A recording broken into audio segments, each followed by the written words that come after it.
One is an fMRI study looking out for some effects of MDMA on PTSD symptom clusters as well as brain activity alterations, which may change after you have MDMA. If you have had a trauma before and the activity was dumped down in some regions and increased in others, this pattern may change after an MDMA experience, even without a lot of therapy, because they are not allowed put as much therapy on the patients. But in the other study, which they are allowed to do more psychotherapy, is about MDMA in alcoholism.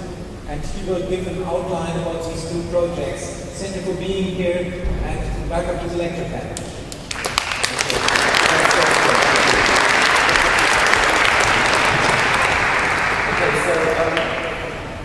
What I'm going to do today is a bit of a departure from how I would normally speak, because I didn't get here till late last night, because yesterday morning I was doing a TED talk in Bristol, and it's the first time there's been a TED talk on MDMA, so that was a lot of fun, and I've never done a TED talk before. And normally I would have slides, and I would have data, and I would pontificate, and I would waffle, and in a very academic way, but TED talks are weird, and they're quite formulaic, and there's a certain way of doing it. And they even do all this training for you as to how you're supposed to present it. And they said, walk onto the stage like you're a silverback gorilla. How many that was, you have to own the place. Now that's not my normal style. I'm a very self-effacing, humble clinician. So what I'm going to do for you today is the TED talk I did yesterday. And it's kind of lower on science and higher on theatricality than how I would normally talk. But it's quite good fun. And you have to remember also, it's aimed at the general public. It's not aimed at you wonderful, enlightened people. It's aimed at people who know nothing about psychedelics and know nothing about MDMA, except maybe negative stuff. So it's a kind of presentation to get people in. So we'll give it a go, yeah? You've been warned. So, 3,4-methylene dioxymethamphetamine, MDMA. Now you've probably heard of that compound in the context of the recreational drug ecstasy. But I'm not going to talk about ecstasy today. Today I'm going to talk about the potential for MDMA as a medical treatment. A treatment we can use in psychiatry. A treatment for treating severe mental disorder. And particularly those sorts of mental disorders that are caused by trauma, psychological trauma. And especially those sorts of traumas that come out of child abuse and maltreatment. Because trust me, psychiatry is in need of a new approach to tackling trauma. Indeed, I'm going to make the proposition today that MDMA could be as important in the future of psychiatry as the discovery of antibiotics was for general medicine 100 years ago.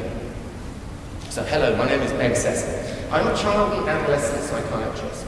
Now what that means is I trained as a medical doctor and did medicine and surgery, and then I specialised in mental health. And then I specialised in child and adolescent mental health. For 8 years I was working with maltreated and abused children.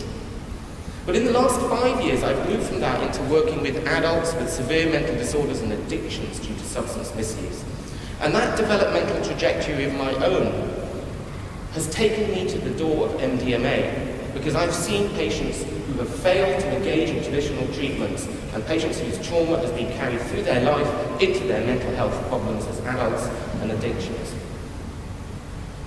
So when we think about child abuse, I want to describe my lecture with a patient. And we're going to call her Claire. Now, Claire isn't any particular patient of mine, rather she's an amalgamation of many patients I've seen over the last 18 years as a doctor. Child abuse. We think about physical abuse, sexual abuse, emotional abuse and neglect. And we also think about noxious environments within the home. Parental criminality, parental drug addiction, parental mental illness, and social factors, high levels of unemployment, poor housing, lack of education and opportunities. Now, all of these factors impact on the developing brain of a child.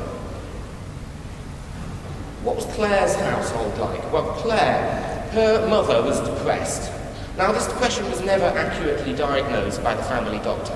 The family doctor didn't have the time or resources to do that, but rather the family doctor put Claire's mother onto a succession of antidepressants all the way through her life. Now, Claire's mother also had a lot of pain, lots of what we call psychosomatic symptoms, backache, knee ache, hip ache, headaches, and she was put onto opiate-based painkillers for these by the family doctor. And over the years, the doses ramped up and Claire's mother became addicted to opiates as a result of that.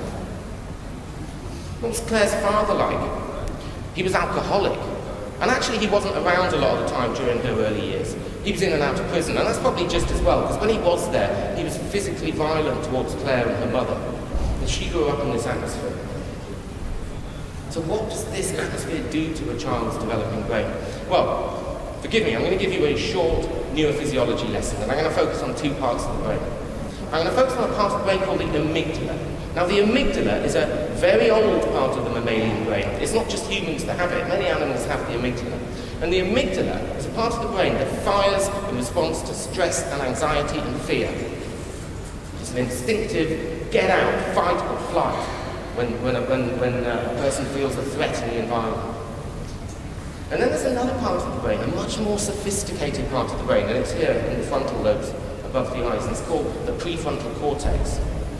Now, the prefrontal cortex only humans have, and that's the part of the brain where we use logic and reasoning and we rationalize things. And we can counteract that instinctive amygdala response with a judged and valued, balanced approach. Now, what we know is that children that grow up in very stressful environments have a very exaggerated amygdala response, and they're not so good at rationalizing and talking themselves out of fear. And that's how it was for Claire. When Claire was growing up, she never knew from 1 minute to the next whether the adult coming into the room was going to give her a kiss or a cuddle, or play with her and do a jigsaw, or was he going to kick her or punch her, or was he going to burn her with a cigarette, or was he going to rape her? Because throughout her life, Claire was sexually abused. Claire's mother moved on from prescribed opiate painkillers to street heroin. And because of the system we have with this crazy war on drugs that limits access to patients, for patients to services, she had to pay for her heroin with sex work. And the clients that came in to see Claire's mother abused Claire. So, I'm assuming this isn't dose.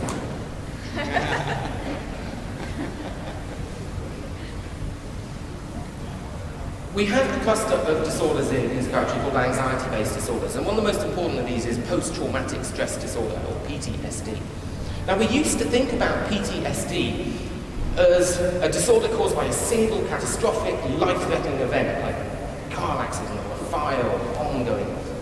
And we don't think of it like that. In the last 10 or 15 years in psychiatry, the diagnosis has been broadened, and we now conceptualize what we call complex PTSD.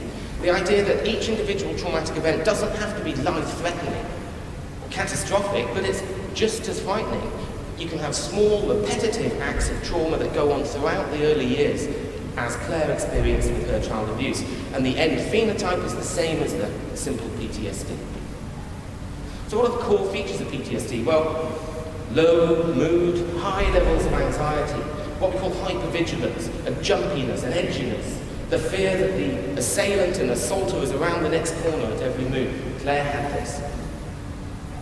We also have what we call re-experiencing phenomena, in which the patient with PTSD has a sudden recall of their traumatic events. And this experience can flash back into their head during the day at any time, maybe triggered by some environmental cue that reminds them of the event. And when they have these events, they live out the traumatic event again, right there and then, in all the sensory modalities. They feel it, they see it, they smell it, and when they do this, they defend themselves psychologically by going into a frozen state, and we call that disassociation.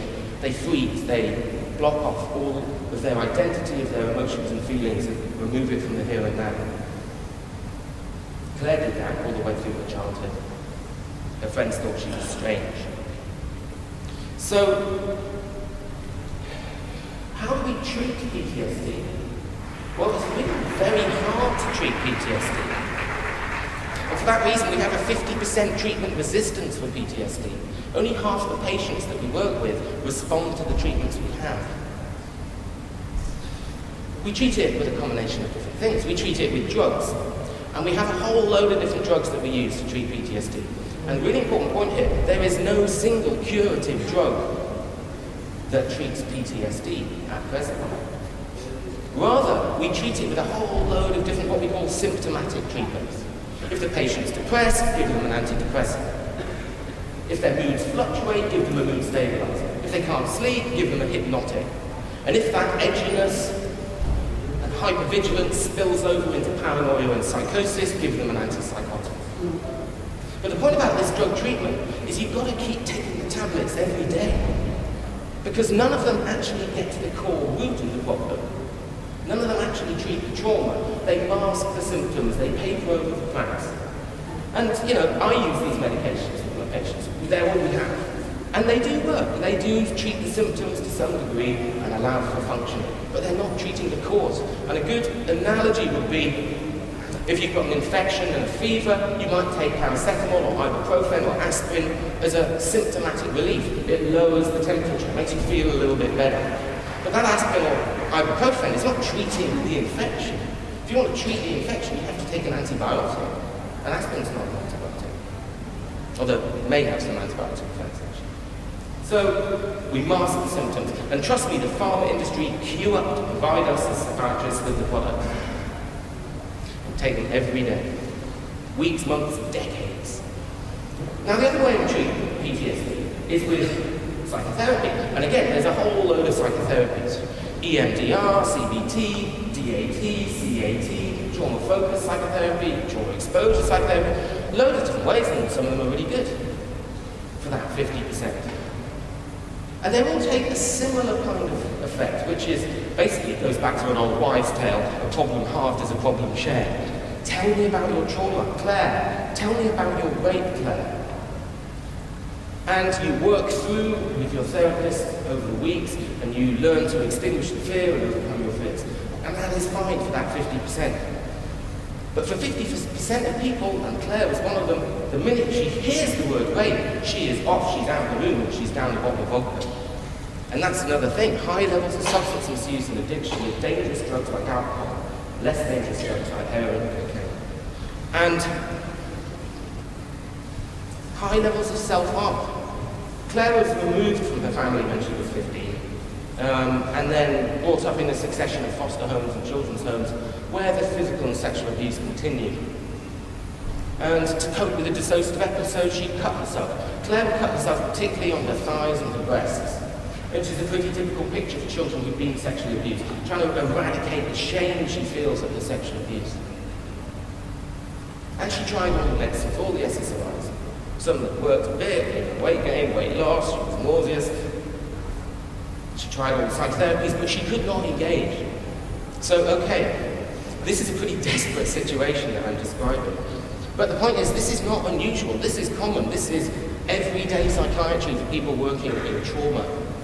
And we know that these treatments are not working. And sometimes psychiatry is a pretty desperate place in which to work. Sometimes psychiatry feels like a palliative care profession. And the truth is that if you are diagnosed with severe depression or anxiety in your 20s because of a history of severe child abuse, there is a pretty good chance that you will still be going to see that psychiatric clinic in your 60s and 70s. That is not good enough after 100 years of modern psychiatry. And I'm also, my experience as a child psychiatrist into an adult psychiatry, I'm always quite shocked when I see the general public's approach to developmental psychopathology with a lack of empathy. And we have all this gushing sentimentality for that little 4 or 5-year-old who's being abused, and we throw millions of pounds at them on our television campaigns to treat poor abused little victims of child abuse. So we should. What happens to that little 4 or 5-year-old when he grows up, when he's 11 or 12? I'll tell you, on goes the hood. Out comes the weed.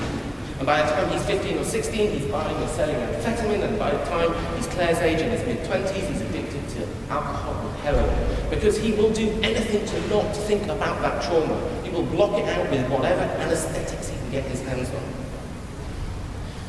So, all is not lost.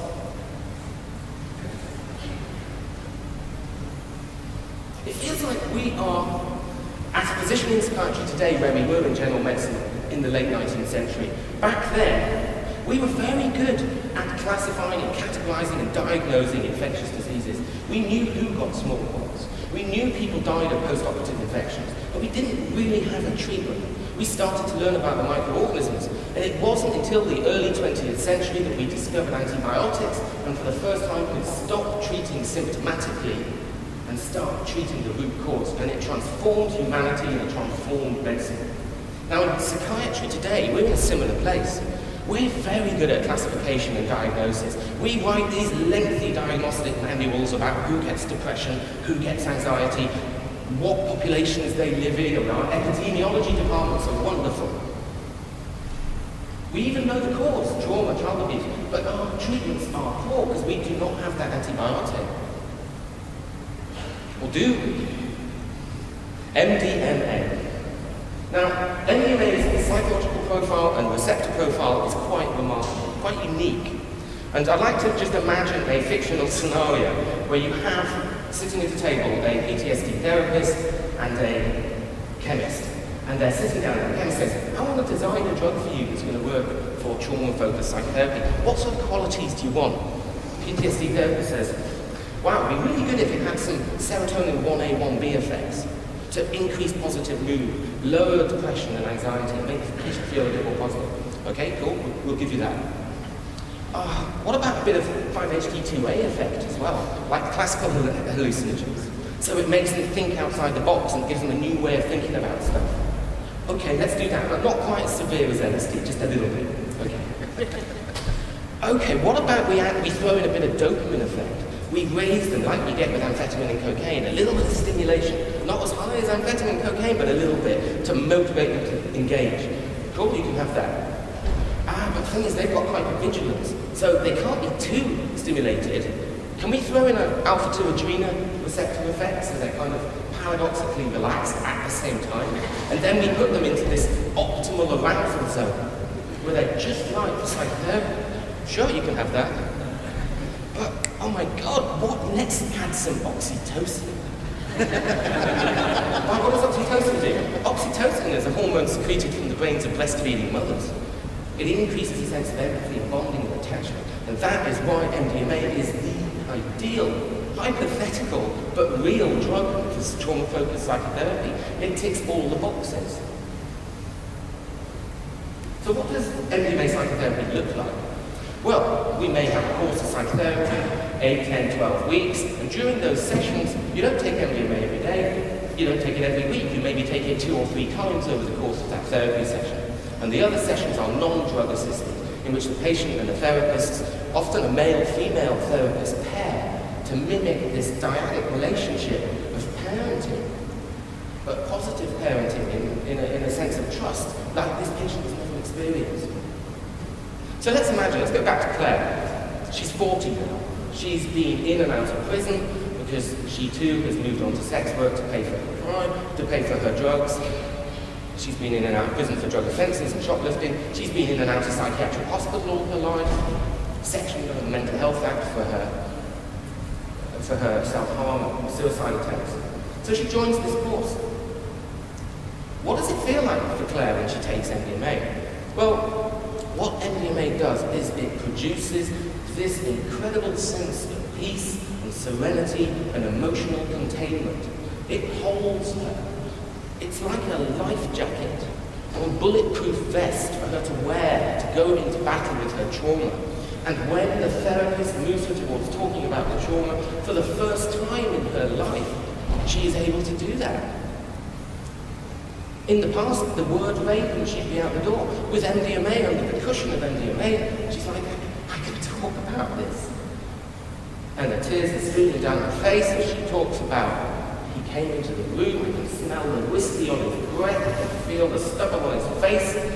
It is difficult, painful, distressing work. Don't get me wrong, she is not in ecstasy. It is hard, trauma-focused work.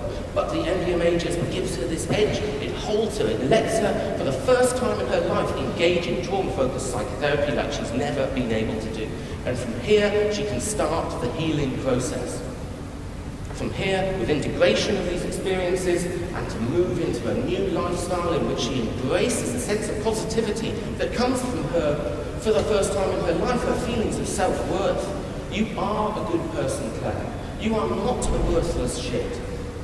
This is not your fault. You didn't do this. You have a capacity to love and to have relationships, and you can see it and you can feel it. And sure, this is a transient drug-induced experience. It's not real love. But for someone who has never felt that experience, every emotion they've had has been pain and distress. To have that experience, even if it's transient and drug-induced, it has huge capabilities to provide them with a platform and a blueprint in which to go on and use that. So does MDMA therapy work? Well, we've known about MDMA therapy for 30 or 40 years, and there are thousands of positive anecdotal case reports. I get 5 emails a week. Dr. Sessa, I've had PTSD all my life, I took MDMA, I can finally start making a breakthrough. And there's many anecdotal reports. But that's not science. But what we have had in the last few years is some really important studies, good, methodologically sound studies. And we look at the pilot studies that have been done. 100% of people go into the course with PTSD. 85% are completely cured at the end of the course. 85%, not just symptom reduction, do not meet the diagnostic criteria for PTSD anymore. And when we follow up that cohort for 3 years, they have remained cured. Cured. We don't use the cure word in psychiatry. But we should and we can. So it works. Is it safe? Well, first thing about safety.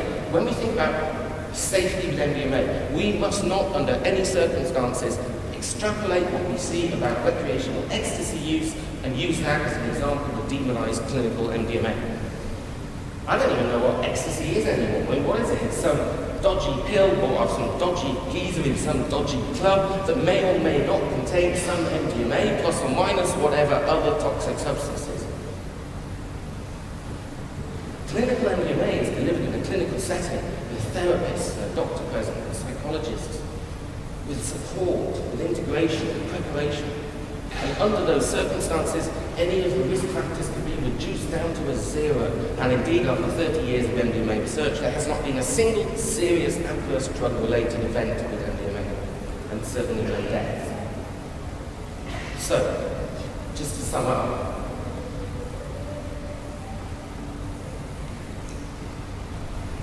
it works. It's efficacious. And incidentally, that 85% reduction blows out of the water the very next best treatments with this combination of SSRIs and psychotherapies. It works and it's efficacious, and it's safe. Where are we going with MDMA science? Well, this is a very exciting time to be involved in MDMA science. We've mainly looked at PTSD with MDMA, but maybe we can broaden like we broadened the diagnosis of PTSD itself, maybe we can broaden the uses of MDMA therapy. Maybe it can work as a non-specific adjunct to psychotherapy for a whole load of things. Depression, social anxiety in autistic adults, and that's a study that's ongoing.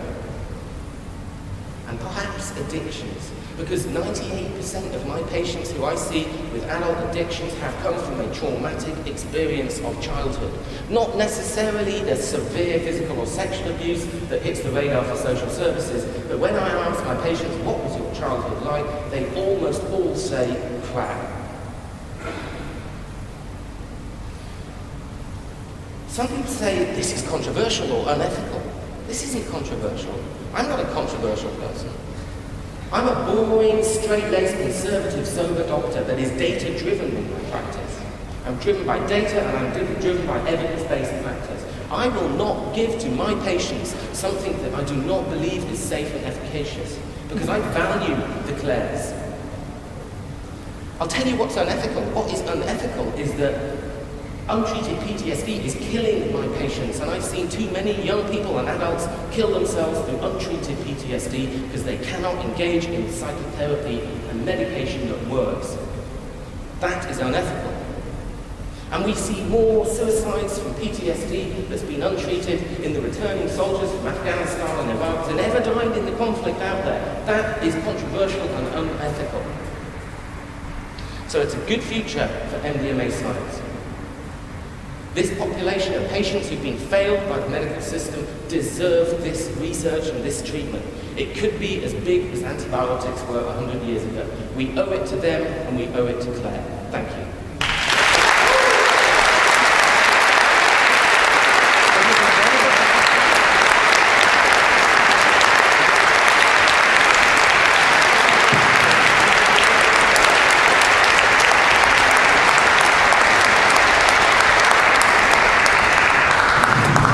I think